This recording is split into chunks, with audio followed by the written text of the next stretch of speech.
I'll start today with a topic I called it intersection of technology and crafts. So how can I use the high tech and how can I still have the taste of manual and hand skills, and I put it together.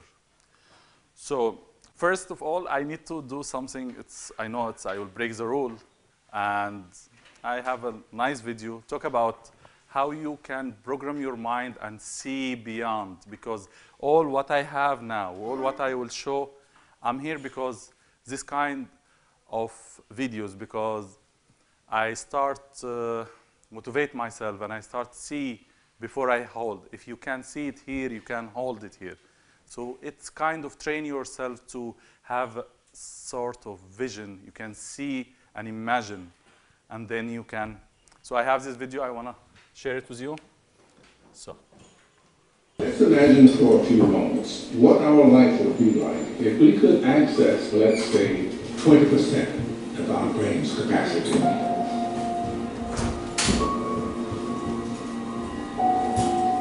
If you want to have something show up in your life, the kind of person you would like to become, manifest something new into your life, something powerful, whatever it might be, you obviously must first be able to imagine it. Your imagination is able to do all that you ask in proportion to the degree of your attention. So, what kind of attention do you place on your desires?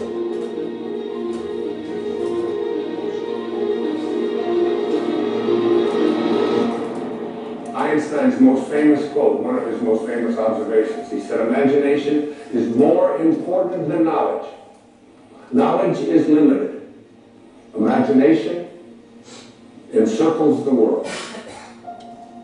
Logic will get you from A to B, but imagination will take you everywhere. Make your future dream a present fact by assuming the feeling of the wish fulfilled. That which you feel yourself to be, you are. And you are given that which you are. So assume the feeling that would be yours were you already in possession of your wish. And your wish must be realized. So live in the feeling of being the one you want to be, and that you shall be. If this assumption about what you would like to become is persisted in until it becomes your dominant feeling, the attainment of your ideal is absolutely inevitable. You must first assume the feeling of a wish fulfilled in all aspects of your life. Don't allow anybody else's opinions. Don't allow what it says on the internet. Don't allow the research. Don't allow what anybody out there tells you is possible or not possible for you. If you advance confidently in the direction of your own dreams and endeavor to live the life which you have imagined, you will meet with a success unexpected in common hours. It will chase after you if you can place into your imagination what it is that you would like to attract and begin to feel it. Start retraining your subconscious mind. And your subconscious mind, it responds to what it is that you suggest to it. Your subconscious mind rules your life. 96 to 97% of everything that you do is done as a result of your subconscious mind. And when your subconscious mind is programmed, it goes ahead and responds to whatever it is your conscious mind has placed into it.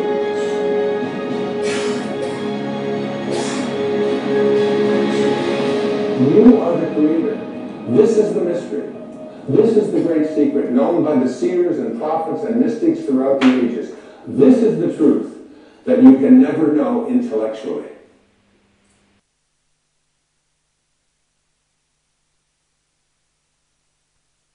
just imagine, and I was thinking, how can I do engraving on stone, natural stone? And for 1.5 years, all what I do, I just have my blue knot, and I just close my eye, and I have my pencil in my hand, and I just imagine I'm engraving. I have a machine. I will do it. I will do it. Within 2 years, I have my machine when I was in Egypt. And it's the same machine it was in my, when I think about it. And then I start to study and read about the technology and read how it works. So what I'm talking about now, I'm talking about how you can have a natural stone and something it's very ancient, like it's the sandblasting techniques. Sandblasting techniques, it's used to do it for cleaning, for glass, like you just sandblast the glass, and how you can control it and make artwork from it. So first we have to talk about the sandblasting as what you call in the beginning, like when it starts just only for industrial applications. And I need to first to give you a hint what is the sandblasting is. Sandblasting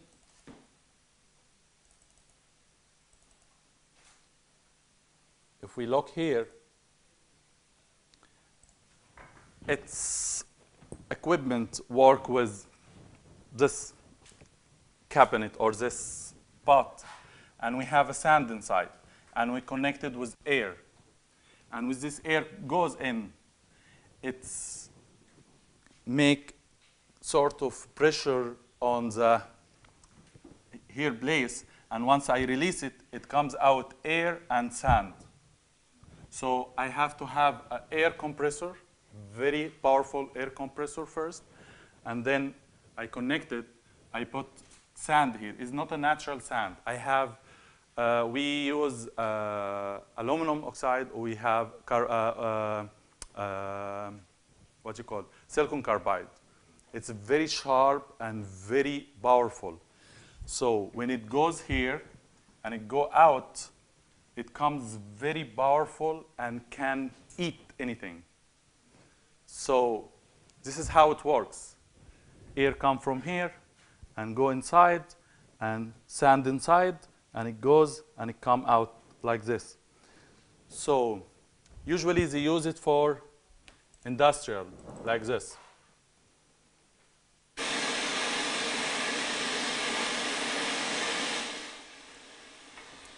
It removes the rust from a metal.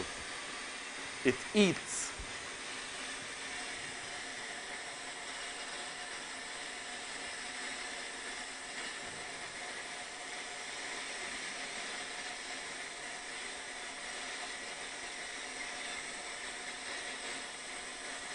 And it's very ancient techniques. It's not like, it's around 80, not maybe 80 years or something. Before they used to use sandblasting is not like etching, it's use the chemicals. But now it's something like, as you see, it's sand and air and can kill. It's very powerful.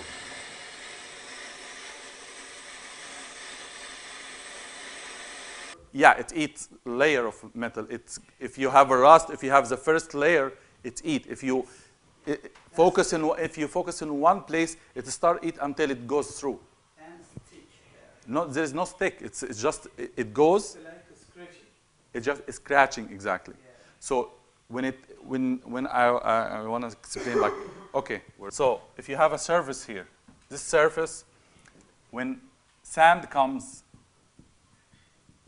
it start itch and take little bit. If you more, it will go more. More, it will go more. You understand? And when you still move your hand like this, it start itching evenly. It will be in one level. Okay? So if I just focus in one place, it will start doing this shape because it will be very wide here, and then it comes very narrow until give you the V shape. Okay? So when I know I met with this technology, it's like I never see it before. Like I was in a dental lab for dentists, you know, like crown and bridge and all this stuff. And I told the guy, can I use it? I need to do some stuff. Like, he said, okay. So the idea it was when I have the cabinet, and I will show you what I'm talking about. What is the cabinet? And they use it for cleaning the metal after modeling for to do crown or it's like jewelry process. You have a wax, you put it, you mold, and then you need to clean the metal. So I start doing some stuff like exactly if I put my hand here and I have a spray or I have any kind of, it become like a stencil. If I just spray here, everything it will be here, except my hand, right? So this is exactly what I did. I did mask. I just bring a tape and I put it, and when I put it, I start cutting, and when I cut it, I start sandblast. So I will show you a video about what is the sandblast, what I'm doing now. This is a mask we'll talk about. 2.5 mil and 5 mil. This is a 5 mil. Our series comes in 3 thicknesses: 3 mil, 4 mil, and 5 mil. The first step for any photoresist is creating your artwork. Most vector programs will work for creating the artwork. So we'll stop here when we talk about creating your artwork. So we talk about, first you need a stencil to do your artwork, okay? So where is your artwork? Where it comes from? It comes from image, and this image, you have to put it in a computer, and you have to have a lot of process. And yesterday, Mr. Eric, he gave us about how to use a vector and what's the difference between a vector and image and with the pixels. So the vector, it's very good example to use it for this technology. Because all what you need a very clear image like this. It's very dark. We work with just only monocolor. It's just only black and white. So when I start doing this, I need first stencil. So how I apply my artwork on this stencil to have it in my project. So first we have to have our artwork. So I start doing something like this. From image, this is a real image. And then we draw it vector. So I can control it and I can have it in any size I want. So here we start using technology. It's digital designing, and we start doing these images. All these images start like this. Here, image, we draw it, and we can control it. Okay? And then after we draw it, and it becomes a vector, and we turn it to black and white like this. We need to print it first, and I will continue here. But some common programs used in the sand carving industry are CorelDRAW, Adobe Photoshop, and Adobe Illustrator. With washout mask material, you will be using positives for your artwork.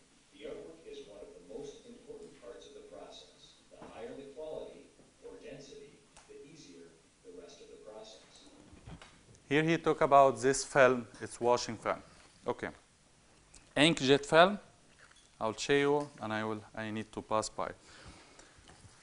Okay, when I bought my machine, and first time I used these techniques, I used my inkjet printer, and it was like, okay, I just printed, and I need to do it.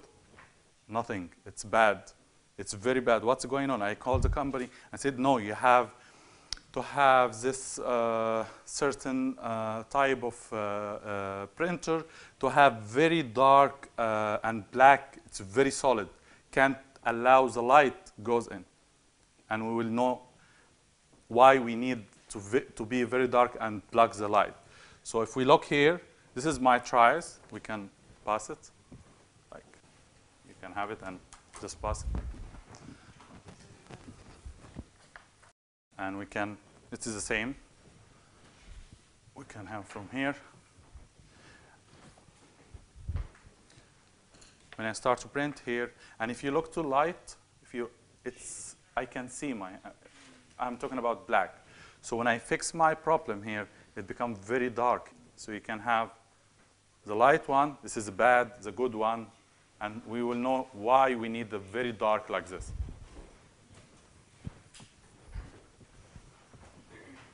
So until everybody see, we talk about, we will proceed. Inkjet can be used in inkjet printers. Vellum or positive FX can be used in laser printers. And they did already for laser and for inkjet, but the best result it comes from inkjet because it's really give you it can plug the light. That media will give you the highest quality artwork.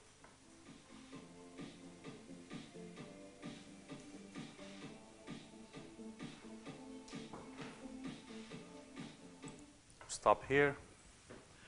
You see this lamp? This is, we call it ultraviolet. It's UV light. So after we make the fill, we put the design on it. We have this material. It's rubber. And this is like, it's a 3-layer. We have a carry sheet, and we have here the sensitive to light. This is, I can't expose to light, but this is, it's a bad one. So what I'm doing, all what I need to have my stencil, and I'm sure it's very dark, and I have start put my designs here from the inkjet, and all what I need, and I put it together, and I put it around this light. How? We will see now.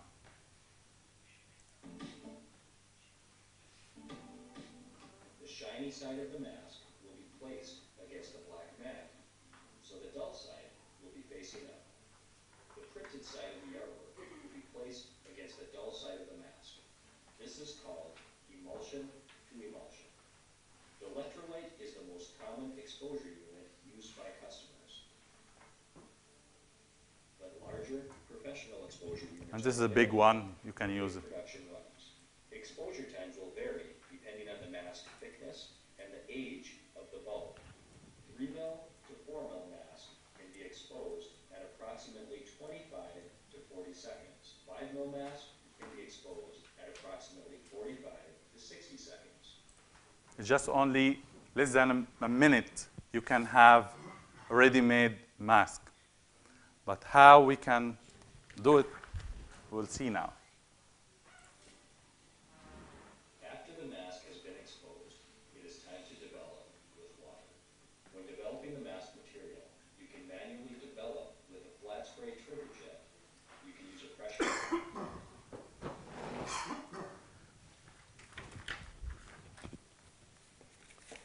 So after we finish from making a mask, we need to see the design. So what's happened here? Light, when it goes through the clear one, and the black one, it blocks the light. So here we have two different surfaces now. Surface, it's because the light, it become hard, and the black block the light, it becomes soft. All what I need, just start washing with a pressure water, so it goes for the soft one and eat it. So, and they have, this is a manual technique, or this machine, it's for mass production if you need to make a lot of numbers. So this is washing, once you close it and start spray water and washing. depending on the method used. When the mask is completely washed out, the image area will be clear with no color in the area that will be sand carved. The white background helps to see if your stencil is completely So the result will be like this. Several methods. And because it's wet, we have to dry it. So we have regular dry, you just hang it like this and leave it for 20 minutes. Or you can have a dryer if you have production and you start put it for 10 minutes or something to dry. Once it's dry, it becomes sticky here. And when it becomes sticky here, we need this paper just only to put the mask on it, to use it, just and start cutting. So this paper, it's a little bit, so you can have it to lock. And you see this piece of mask, so you can pass it.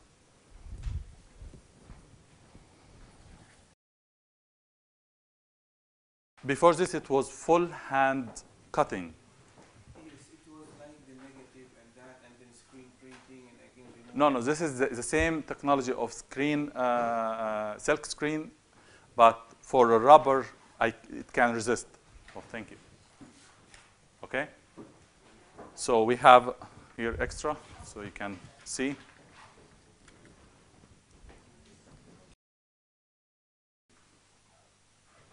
For drying the mask material. Hang drying, shelf dryers with And the washing with the hot water, conveyor dryers for high so it's production. easily to It's eat. important to keep dust off the mask material during the drying process. Dust particles can cause mask failure during the sand carving process.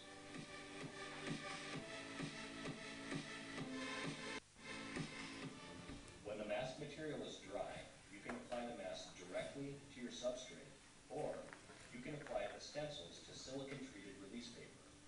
Release paper is used for the masks for future use This is the reason. and to protect the The adhesive. paper, you have it now, and you see how. It is important to clean your substrate prior to applying the stencil.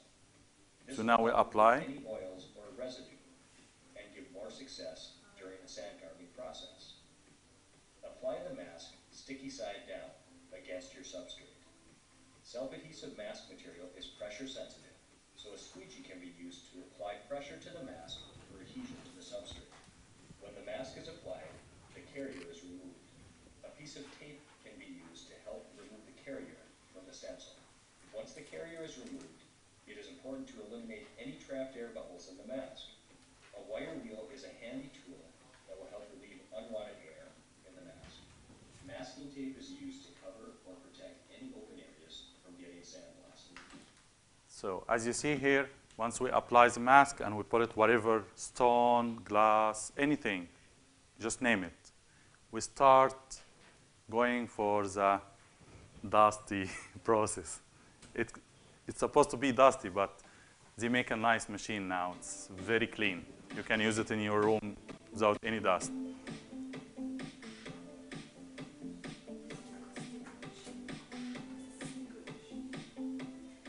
Sand carving your parts.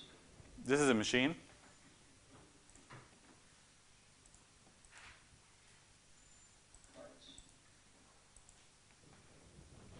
It's a small cabinet. All what you need to put your hand here. You have a side door. You open it. You put your artwork, and you close it. As I said before, it's this tank. It's connected with air and the sand inside here. And then once you have everything, we have a ventilation or what you call dust collector. So everything, it's clean environment. You can see everything.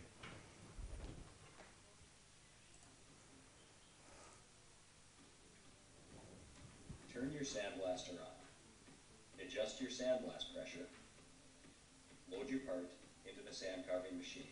While sand carving, always hold your nozzle at 90 degrees. This will help eliminate mask liftup, which is caused by air getting under the mask during the sandblasting process. Less than a minute, you have artwork ready.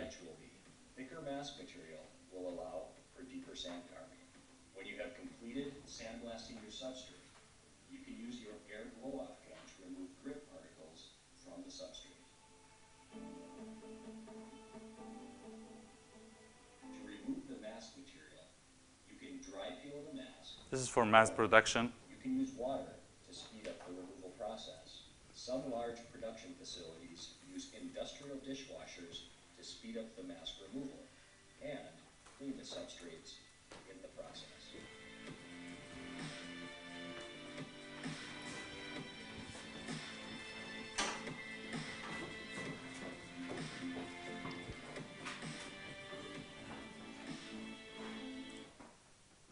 And you can, okay.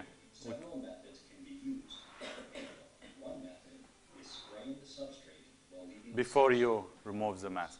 When the entire etched area is paint filled, you can dry peel the mask. Ultra Peel was designed for paint fill applications and is the mask material we recommend for any paint fill application.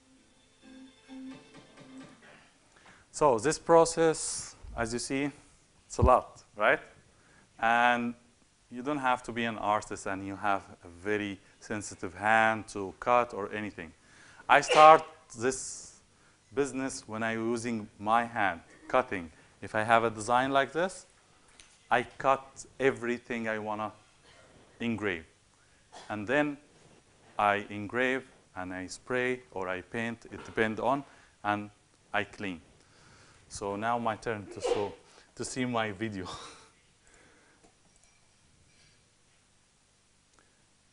First, my video here. When I'm doing different technique.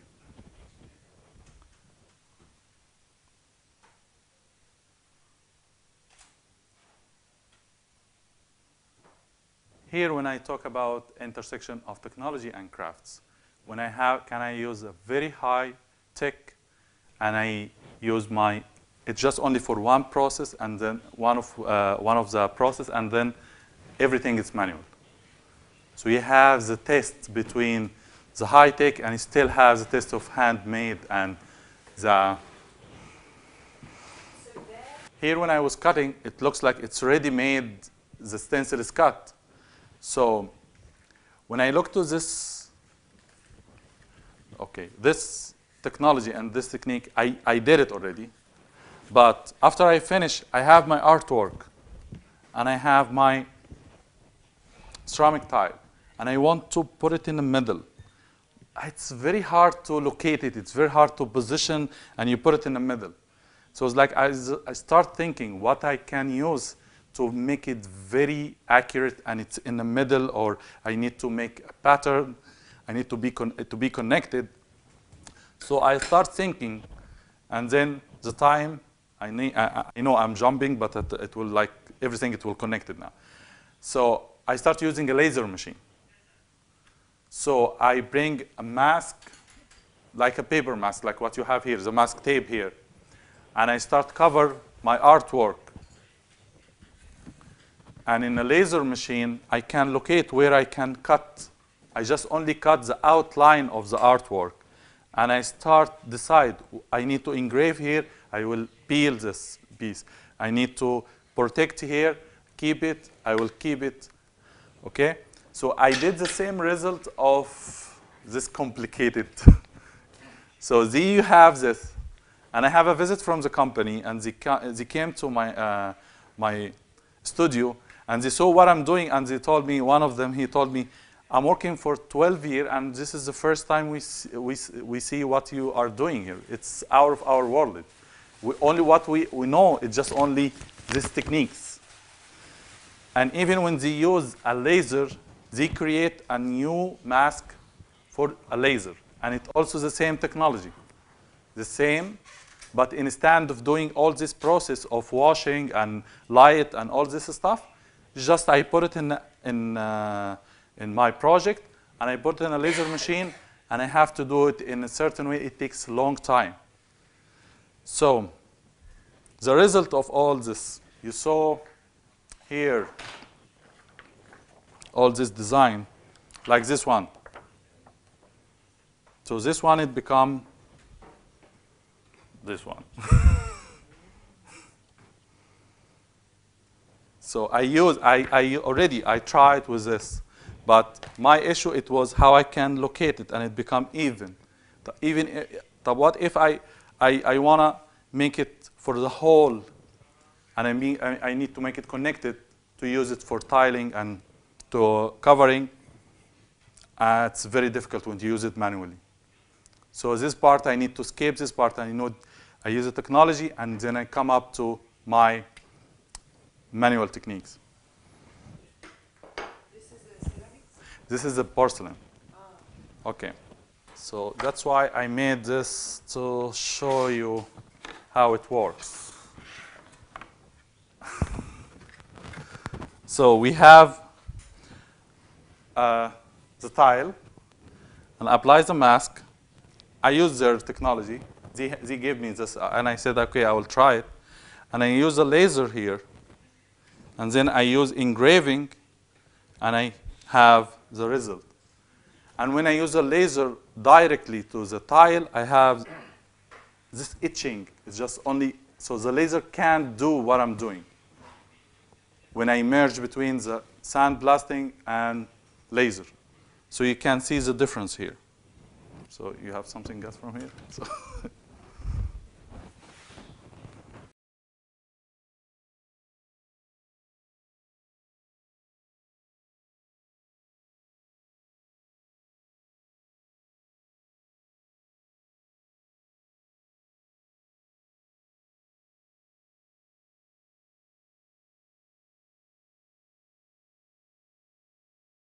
So I just keep the sound because it's really loud.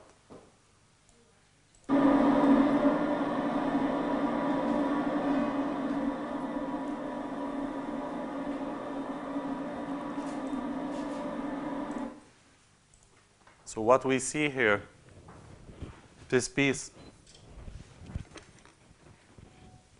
it's here now. So the same artwork is here. So I make 4 to have your pattern, so you can use. So we'll get here. So,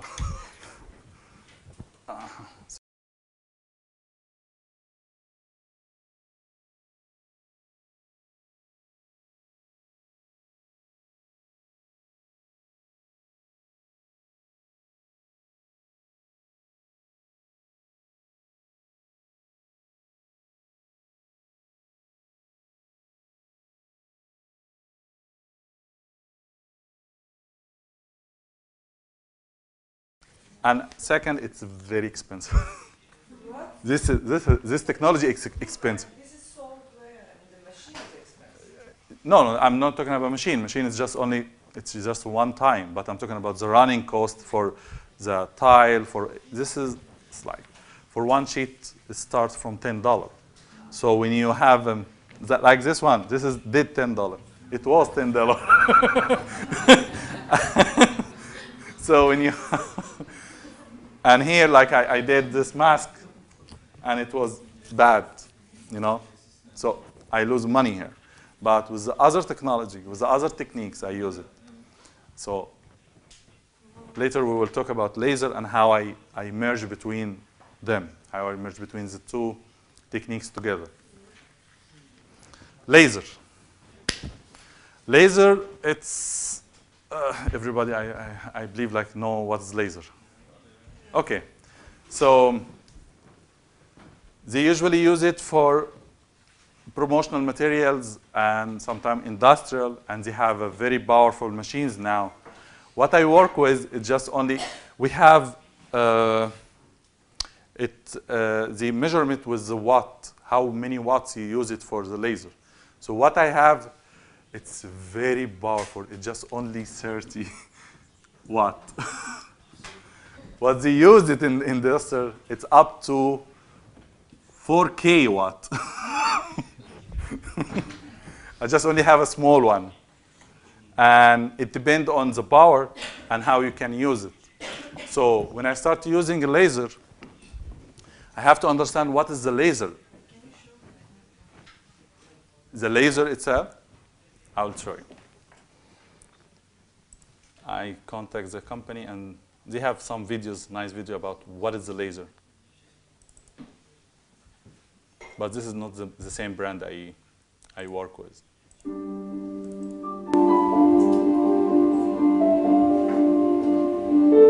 laser beam is basically radiation, similar to light that a light bulb emits. there are three big differences.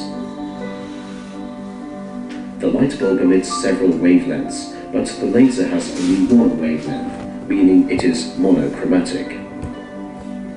The light bulb radiates in all directions, whereas the beam of the laser is directed. The laser light is coherent, so the wave trains are much longer than those from a light.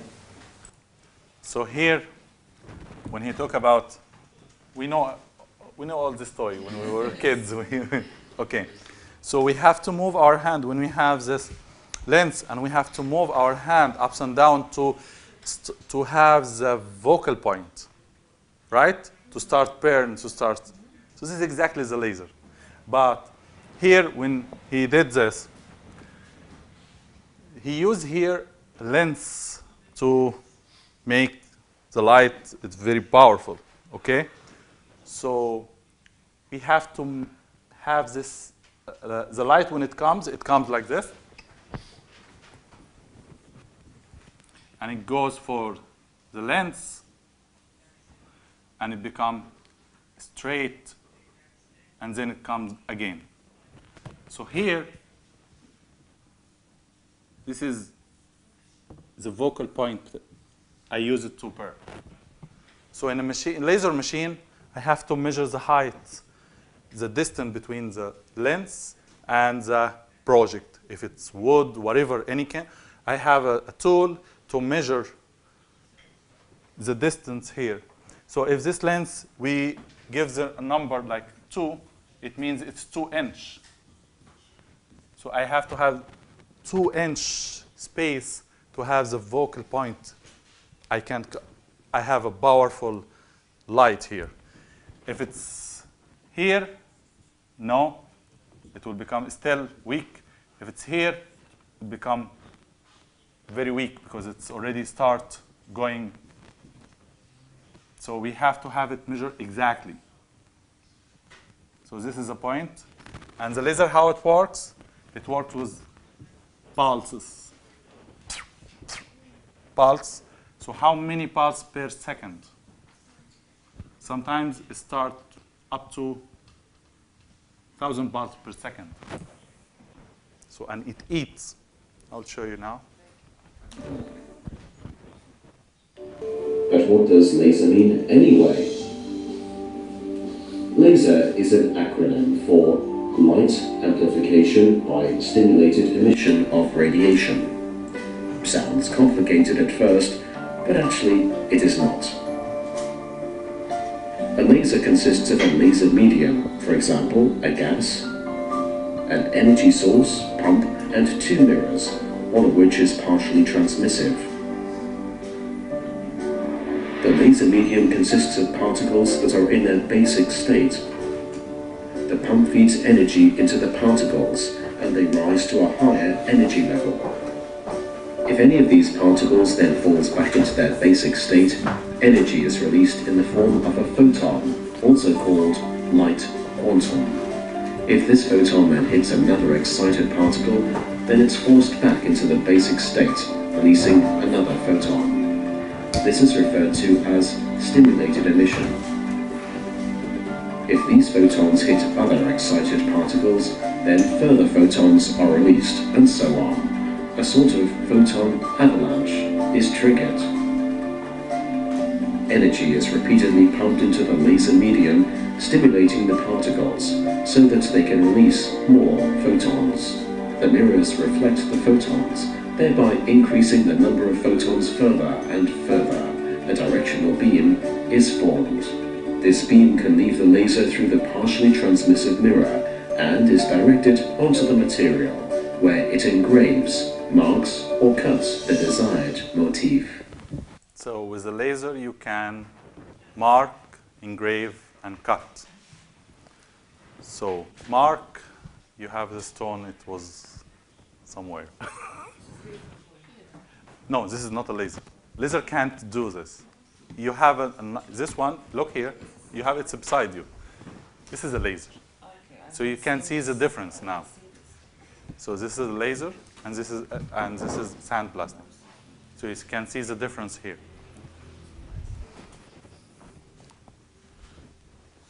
So we have our artwork, and in this case, we can do this.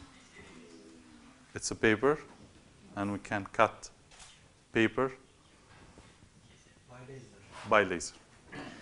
And usually when I cut a laser like paper, I have like 2-3 layers. So I have this, and I can see the difference here. And if you look up, you can see it's still connected because the pulses is not powerful. It was powerful here, but not powerful here. So it's effect, but still. But I can take this out once I start use the manual. Yeah. But if you look, you can see it's still connected because the pulses. So you can, from here, you can see the difference. So this is a cut. Okay, it's on a paper cutting, and it's on a wood cutting. Wood. So this it comes from here. You can see. For the wood, this is more powerful laser. Yeah. We have 3 factors here: speed, and power, and pulses. And it's like a resolution when you have a dots. So how many pulses it goes per second, how powerful you can use, and the speed. If it's very slow, it can go uncut. If it's very fast, just only mark, make a line. We have a speed, we have a power, and I will show you something here. This is the software I use to do my project. Okay? So when I open here setting, you can see here. Here it's color. I can use it in a design. So I can, one project, I don't need cut and then take the project and then engrave and then I mark. No, I can do all this in one project. Like this one. This one, it has everything. How?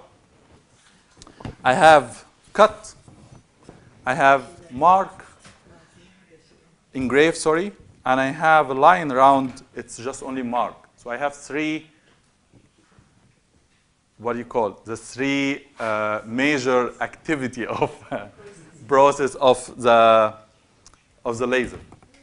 So you can see it here, you can see in this wood. It's cutting, and I cut all the outline. And I just, here, I engrave a little bit and just mark line to place my tiles.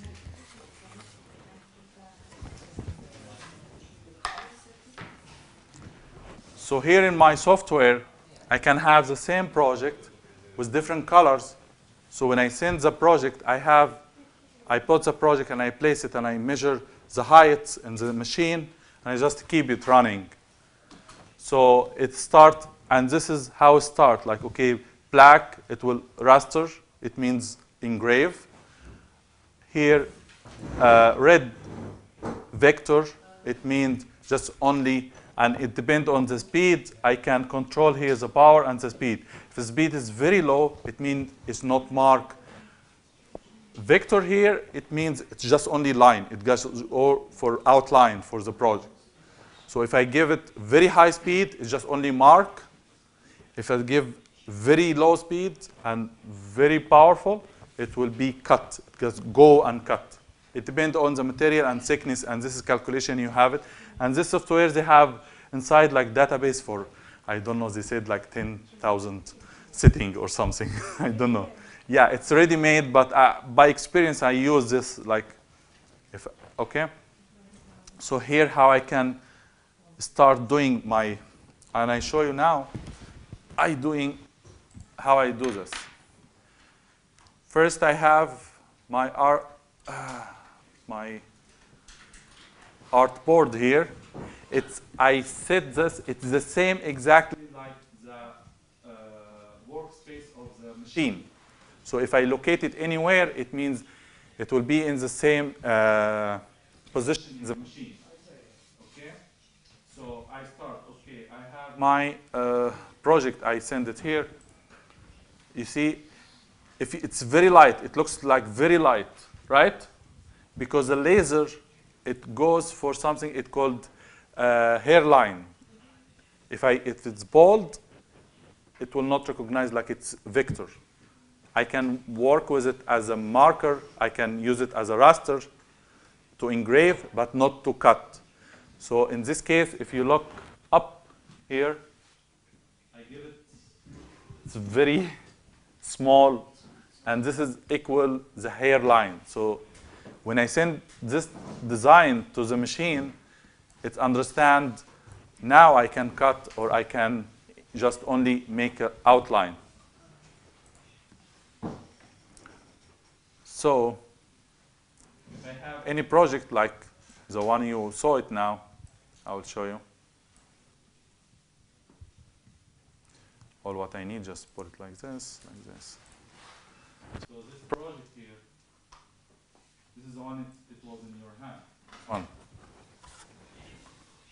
Okay, I have black, and I have a red, and I have a blue. So blue for cutting, black for engraving, red for marking. So I have 3 functions in one project, and just only I send this to the laser machine, and it goes everything. All what I need, just put the project, sure the height from the length to the project, it's 2 inches, and then I start. When we talk about engraving on wood, we have this one. It's a natural. So the first one, it was cutting, and this is engrave. Sometimes they take thick materials, don't go in. And I did something else. I know it's complicated. I did this. So what I did here, I covered my, because I need to paint the wood. So I cover with mask tape, and then I send it to the laser machine, and it's engrave. So when I engrave, I have to, after I engrave, I just keep the mask, and I just spray very light color, and I keep it until dry, and I have to take it one by one. You can't imagine how this project is so complicated. Yeah, no, I'm talking about how you have to take it one by one. It's very small. And this is the funny part. This is very funny. Wood, it's supposed to be solid, right? And laser, they have a design, and they make the wood very flexible. It becomes very flexible. So you can bend it like this. So you have project, so it comes from this. You see how they cut it? I know. So.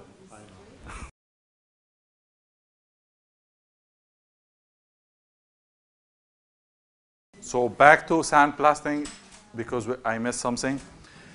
And when I was working with sandblasting and engrave, like what you see here, it's very deep. I can do something very quick and just only sanding and keep surface like this. Can you pass it here? So this is fast. Yeah, fast Yeah. process. Yeah. So we have here the logo for the workshop. It's here, right? And it's here.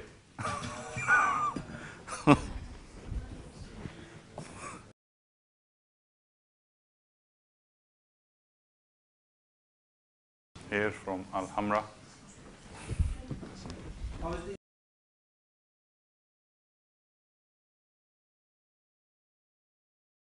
Here, the same design and 3 different techniques to engrave. As you see here, it's the same design and 3 different ways to can engrave. And stone. It's a stone, natural stone, and Did you apply it on the metals? yeah, I did, but it's not goes very deep, but you can see the difference What is the reason it's not grinding? because metal is very powerful, but it goes, but it takes time. But the workshop here, it's wood, stone, and tiles. So I don't need to bring something else. I can do in many different materials, but here's we talk about something, so I just focus on what they talk about now. And here on wood, just only laser, and in wood, sandblasting. So you can see the difference here. Why is it black? I just painted to see the difference. And you can see laser, I just paint, and when it's engraved, just etching and goes for the basic color of the wood. So you can see the difference. So you can use it in your design. If you can have a stain wood or something, and you can do it, and then you can engrave, so you can. Like a burning. No, this is not a burning. This is take the first layer without burning. The other piece, it was burning. So you can see the difference here between. So how this natural effect, and you see here the leaves and the fabric. This starting takes how long? It takes around 5-6 minutes. It takes around 7 minutes. No, but this is a laser and this is sandblasting.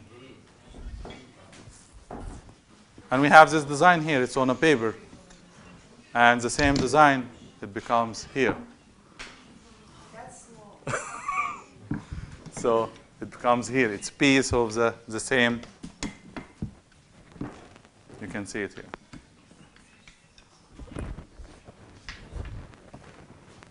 Back to what we were talking about. We talk about intersection of technology and crafts. So before, when we try to cut a stone, what we can use to cut a stone, just on the chisel, and we just use the hand to cut a stone, right? So when they create the robot to do some stuff and they merge it between the cutting stone, they create something. You will see it now. I'll show you a video for a new technique to cutting stone now.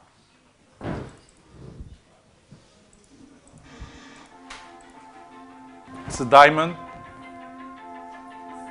and they have a 3D cutting now on a natural stone.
Yeah, it's not really tough because it takes time to cut and need water to cool. And what I'm talking about here, I'm talking about how to use the technology, and all what you need with all this advanced technology it's nothing without your creativity. So if you understand the concept of design and you merge between all these techniques together, you can have something as what you see now. But without creativity, nothing. It's just only car without driver, you know? So another one was the cutting, because I'm interested with cutting and see how you can use water jet. It cut straight forward to stone, natural stone. And they made something 3D, so it can cut with angle. So you can have the same process. We saw it yesterday. They do it by hand. And when I asked the master, I can't remember, Said, when I asked him if you can use a laser, a water jet, he said no, because water jet, it cut straight. But I told him, no, they have a technology now, it can cut with the angle. So you can have this V shape and you can use it. So I have it here.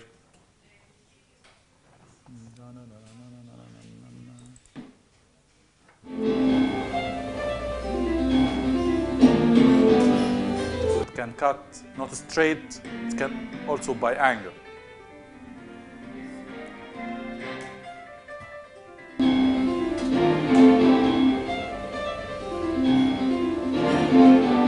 This is a straight cut, and then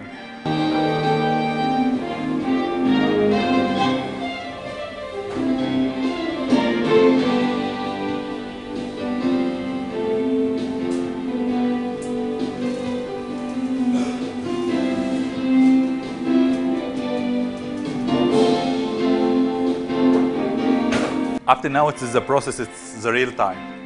And then they will fast it, they make it fast.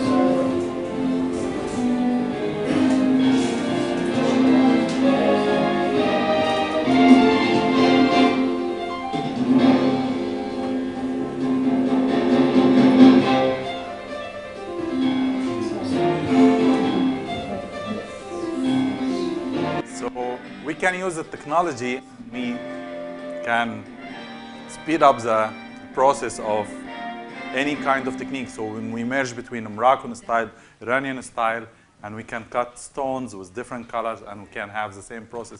You can't imagine how we can cut with time and accuracy. So I have another techniques, it's called sublimation. And sublimation, it's a chemical process. What is a sublimation first? Any material, it comes, they said we have three forms of material. We have a solid, we have a liquid, and we have a gas. And if you have something that's solid, and it goes to, if you heat it, it comes to liquid, and then it comes to gas. So the sublimation, it's something, it jumps from solid to gas without going to liquid. So we have a nice video here.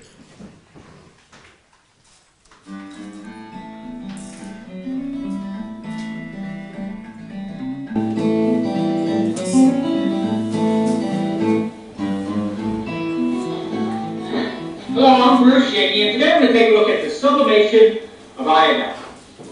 Now, the precautions for this experiment include safety glasses. I'm going to use small amounts of the iodine, and I'm doing it by an exhaust vent so I don't come in contact with gas when the iodine is heated.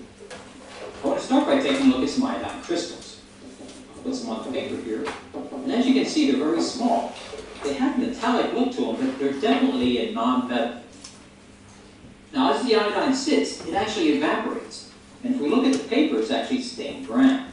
That's because particles from the iodine are actually working their way into the paper and through it down to the paper underneath it. In the next step, what I'd like to do is heat some iodine and observe the results. So I'm just going to use a couple really small crystals.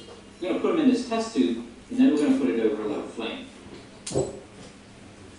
Now, if we heat this crystal up to about 237 degrees Fahrenheit, it'll change directly from a solid into a gas without changing into the liquid state. This process is called sublimation.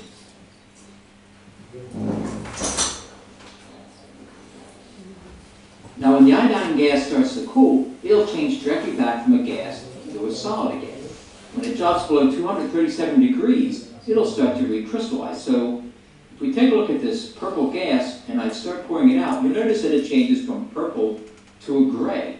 That's the iodine starting to recrystallize. I'm heating the test tube up a second time, and when I have it nice and hot, I'm going to take the iodine and pour it as a gas. It's very heavy, so it pours very nicely. But when it hits the surface of the paper, it cools enough that the iodine changes once again from a gas back into a solid, and it leaves a nice film of iodine crystals on the surface of the paper.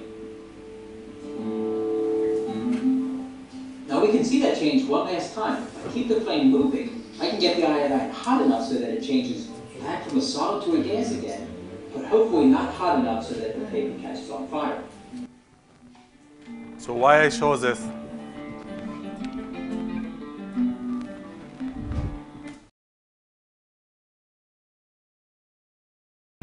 They create a dye or ink, use this technology. It's called sublimation ink. And this sublimation ink, it goes under heat from solid to gas.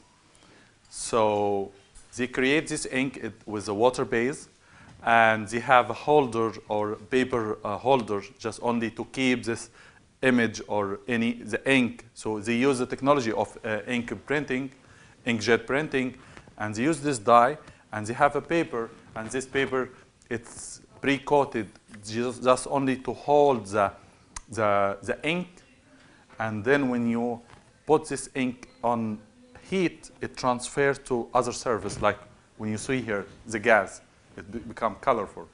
So they create a material with pre-coated with blue ester coated. And when they do this, we start doing designs, and we can print on wood, on aluminum, on marble, on anything. If we just coat we put a coat on this material. So I have here piece of wood. It's pre-coated, and we can see the difference here. You can't see there is any difference. It's just only a nice finish. But if you look with the light, you can see a transparent coat. So the wood comes like It's wood. It's real. It's natural wood. Yeah, and just spray it, and it's like a mass production for it. So it's pre-coated. And I bought this from the company, and I have a special printer with ink, and I print like this design here. So when I print this design, I need to put it here, and under heat press for 400 Fahrenheit, it goes from here to the surface. And it becomes inside, not on, it's inside. So this piece of wood, I can do it. I use this design here. And this is after I put it in the heat press, so you see the difference. It looks like it's not clear, right? So this piece of paper, it becomes here on wood. So you can see it here. You pass it. And if you try to scratch it, no way, because it's already inside, because it's attached under this treatment of heat and the natural of the ink itself. And we use it also for ceramic.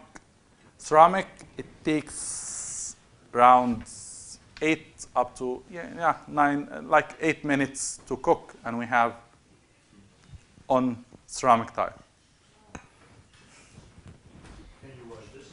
You can wash it, you can do anything. It's indoor, it's not outdoor. It's sensitive to light, so ultraviolet can, UV light, so it can live for 2 years outside, inside forever. So this is another process. You can use the technology. And here, the logo. We did it, so it comes from here. Within 2 years, because it's very sensitive to ultraviolet. Like, it's feed out. Yeah, exactly. Because the natural is the ink, but indoor, anything. It takes 2 years to fade out, but indoor it's forever, and it's anti-scratch, and you can use it for heat, for anything. Photograph, HD photograph, aluminum, wood, anything. Like here.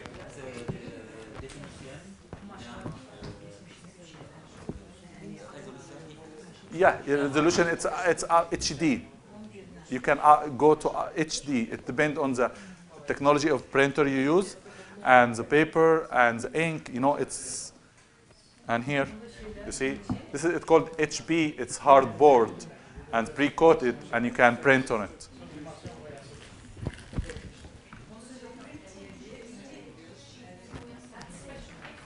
Yeah, this is a special paper, and this is only for sublimation. And you can have a sublimation printer, sublimation ink, and sublimation paper. Yeah, sometimes they use Epson printer, and they just a new one, so it's clean, and they can use a sublimation ink. But nowadays they have sublimation printer, just only for sublimation ink. You can print on textile. It's perfect. Why is it 2 years? I'm talking about, I'm talking about the ceramic if you use it outside, because the light of the sun, you have UV, so it's effect. Mm-hmm.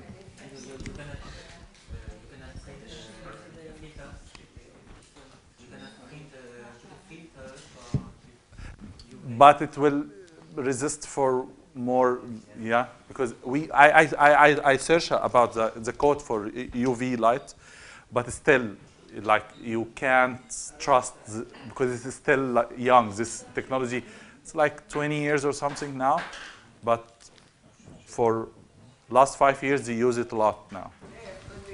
Yes. Can I ask? Okay. Yeah. Okay. This has different colors. Yeah. But in the design sheet you have just one color. No. Or I don't see it. Yeah. So you can have it. So it's colorful. You can print your picture. So it's just one step to print this. I have colors. a design. I will show you. I have a design here. I print the design on a inkjet printer for sublimation, on paper for sublimation, and then I put it together in heat press, and I just press, and after it finishes, and I take it out, you see it like this. So what's the heat press? Have you got a video of that? Or what kind Artwork, print it, adjust the heat, adjust the time, it's 8 minutes, adjust the power when you press it, and you put your artwork, you put your tile, it's pre-coated, it's not regular tile. Heat press. 8 minutes.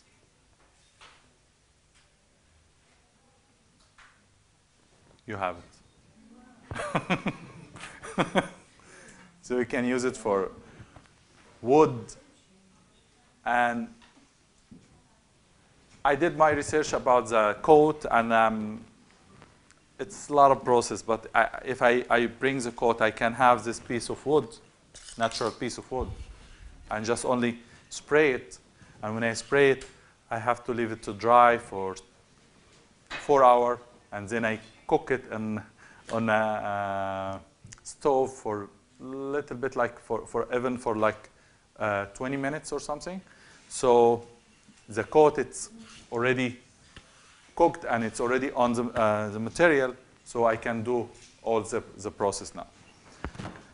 So if you look here, you will see it's not like the back. You'll see the difference.